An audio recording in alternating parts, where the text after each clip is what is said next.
Diary of a Wimpy Kid, The Ugly Truth by Jeff Gainey.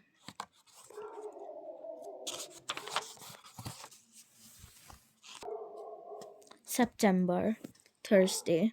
It has been almost 2.5 weeks since me and my ex best friend, Rowley Jefferson, had our big fight. To be honest with you, I thought he would have come crawling back to me by now, but for some reason that hasn't happened. I'm actually starting to get a little concerned because school starts back up in a few days, and if you're gonna get this friendship back on track, something needs to happen quick.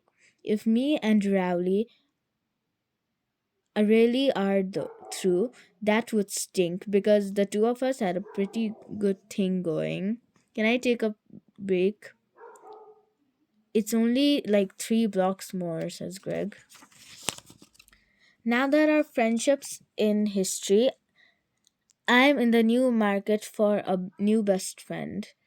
The problem is, I have invested all my time in Rowley and I don't have anyone lined up to take his place. The two best options I have at this point are Christopher Brownfield and Tyson Sanders, but but each of these guys have their own issues.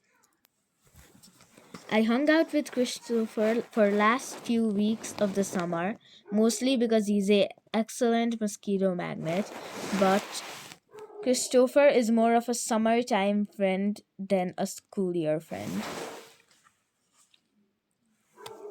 Tyson is nice enough, even and we like the same video games. But he pulls his pants all the way down when he uses the urinal, and I don't think if I can ever get past that.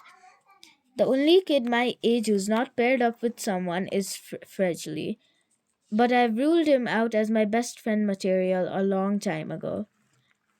I'll bet I can fit your whole foot in my mouth, says Presley. And I'm still keeping the door open a crack for Rowley just in case. But if he wants to save this friendship, he better do something fast because with the way things stand, he's not gonna come out looking very good in my autobiography. Greg Heffley, Alive. Chapter 8, Childhood. I used to live near this kid. I think his name was Rupert or Roger or something. With my luck, though, I'll go on to be rich and famous, and Rowley will still find a way to ride my coattails. I used to be friends with Greg Heffley by Rowley Jefferson. Saturday. The reason I don't think things can be changing between me and Rowley is because he's already found himself a replacement best friend. Or to be accurate, his parents did. For the past few weeks, Rowley's been hanging out with this teenager named Brian. Whenever Whenever I go to Rowley's house, he's out in his front yard throwing football or a frisbee with a guy who looks like he's in high school or college. When I did some poking around and found out that this Brian guy isn't some normal kid from the neighborhood. He's part of a company called Cool Brian, which is sort of a big brother for hire kind of thing. In fact, I'd be willing to bet money this guy's name isn't even really Brian. Mom said she thinks that Cool Brian is a great idea because it gives kids a role model they can look up to. That makes me kind of mad because the way I see it, I'm Rowley's role model. And now Rowley's parents are paying some guy to do what I've been doing all these years for free.